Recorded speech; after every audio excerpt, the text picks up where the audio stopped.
നമസ്കാരം. കേരളത്തിൽ റെയിൽവേ ഇല്ലാത്ത ജില്ലകളാണ് ഇടുക്കിയും വയനാടും. ഒരു ശരാശരി സ്കൂൾ വിദ്യാർത്ഥിയുടെ പോലും മനസ്സിൽ ആഴത്തിൽ പതിഞ്ഞിട്ടുള്ള വസ്തുതയാണിവ. എന്നാൽ ഇടുക്കിയിൽ ശരിക്കു പറഞ്ഞാൽ മൂന്നാറിൽ റെയിൽവേ സംവിധാനം നിലനിന്നു എന്ന സത്യം എത്ര പേർക്ക് അറിയാം? ഇന്നും പലരും അത് ഒരു അത്ഭുതമായിരിക്കും കണ്ടിരിക്കുന്നത്. കുണ്ടളവാലി റെയിൽവേ എന്ന് പേര് കേട്ടാൽ അപരിചിതമെങ്കിലും സംഗതി നമ്മുടെ മൂന്നാറിൽ തന്നെ ഉണ്ടായിരുന്ന കാര്യമാണ്. ചില കാര്യങ്ങൾ അങ്ങനെയാണ്. പ്രതാപകാലത്ത് തലയെടുപ്പോടു കൂടി നിലനിന്നിരിക്കും, പക്ഷേ നശിച്ചു കഴിഞ്ഞാൽ പ്രത്യക്ഷത്തിൽ യാതൊരു തര തെളിവും ബാക്കി വയ്ക്കുകയുമില്ല. അങ്ങനെ ഒരു നിർഭാഗ്യമാണ് കുണ്ടളവാലി റെയിൽവേക്കും സംഭവിച്ചത്. 1902 മുതൽ 1924 വരെ മൂന്നാറിൽ നിന്നും ടോപ്പ് സ്റ്റേഷൻ തമിഴ്നാട്ടിലെ തേനി ജില്ലയിലുള്ള ഒരു സ്ഥലം, കേരള തമിഴ്നാട് അതിർത്തിയിലുള്ളൊരു സ്ഥലമാണ്. അവിടെ വരെ ഉണ്ടായിരുന്ന റെയിൽവേയാണ് കുണ്ടളവാലി റെയിൽവേ എന്ന പേരിൽ അറിയപ്പെടുന്നത്. പ്രധാനമായും മൂന്നാറിൽ നിന്നും തേയില കയറ്റുമതിക്ക് വേണ്ടിയായിരുന്നു ഈ റെയിൽവേ ആദ്യകാലത്ത് ഉപയോഗിച്ചിരുന്നത്.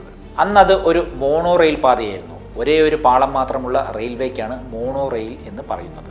ഇന്ത്യയിലെ തന്നെ ആദ്യത്തെ മോണോ റെയിൽ സംവിധാനം കുണ്ടളവാലിയിലായിരുന്നു. മുമ്പിലെയും പുറകിലെയും ചക്രങ്ങൾ പാളം വഴി സഞ്ചരിക്കുമ്പോൾ വാഹനം ബാലൻസ് ചെയ്യുവാനായി സൈഡിൽ ഒരു വലിയ ചക്രം കാണും. ഈ ചക്രം പാളത്തിന് സമാന്തരമായ ചെറിയ റോഡിൽ കൂടിയായിരിക്കും സഞ്ചരിക്കുന്നത്. ഇതാണ് മോണോ റെയിലിൻ്റെ സംവിധാനം. കാളകളെ ഉപയോഗിച്ചായിരുന്നു ആദ്യ കാലഘട്ടത്തിൽ ഈ ട്രെയിൻ പ്രവർത്തിച്ചിരുന്നത്. മൂന്നാറിൽ നിന്നും ടോപ്പ് സ്റ്റേഷനിലേക്ക് എത്തുന്ന തേയിലപ്പെട്ടികൾ അവിടെ നിന്നും 5 കിലോമീറ്റർ താഴെയുള്ള കോട്ടാഗുഡിയിലേക്ക് അഥവാ ബോട്ടം സ്റ്റേഷൻ റോപ്പ് വഴിയാണ് അയച്ചിരുന്നത്.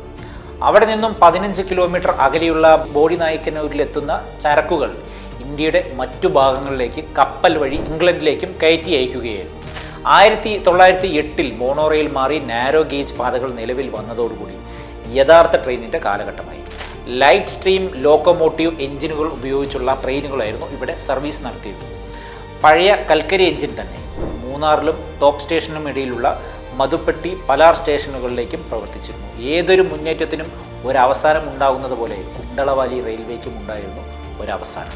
1924 ജൂലൈ ഓഗസ്റ്റ് മാസങ്ങളിലായി കേരളത്തിൽ തിമിർത്തു പെയ്തത് പേമാരിയായിരുന്നു, കുണ്ടളവാലിയുടെ അന്തകൻ. 99 വെള്ളപ്പൊക്കം എന്ന കുപ്രസിദ്ധി ആർജിച്ച അഥവാ കൊല്ലവർഷം 1099 നടന്നതിനാലാണ് ആ പേര് വന്നത്. ഈ പ്രളയമാകട്ടെ മൂന്നാറിനെ ആകമൊത്തം നശിപ്പിക്കുകയാണ് ഉണ്ടായത്. കൂട്ടത്തിൽ കുണ്ടളവാലി റെയിൽവേയും നശിച്ചു. സമുദ്രനിരപ്പിൽ നിന്നും 6500 അടി ഉയരത്തിലുള്ള മൂന്നാറിനെ വരെ ആ വെള്ളപ്പൊക്കം ബാധിച്ചു എന്ന് പറയുമ്പോൾ പ്രളയത്തിൻ്റെ കാഠിന്യം നമുക്ക് ഊഹിക്കാവുന്നതേ ഉള്ളൂ. അത്രയും വലിയൊരു വെള്ളപ്പൊക്കം മലയാള നാട് അതിനു മുമ്പും അതിനുശേഷവും അനുഭവിച്ചിട്ടില്ല എന്നുള്ളതാണ് ചരിത്രം.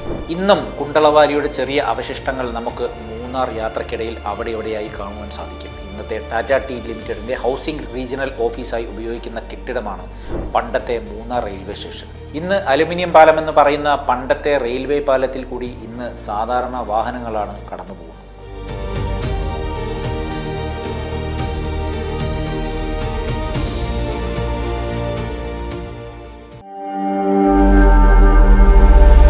നാഷൻ ന്യൂസ് ലൈവ്, സത്യം, ചരിത്രം, വർത്തമാനം.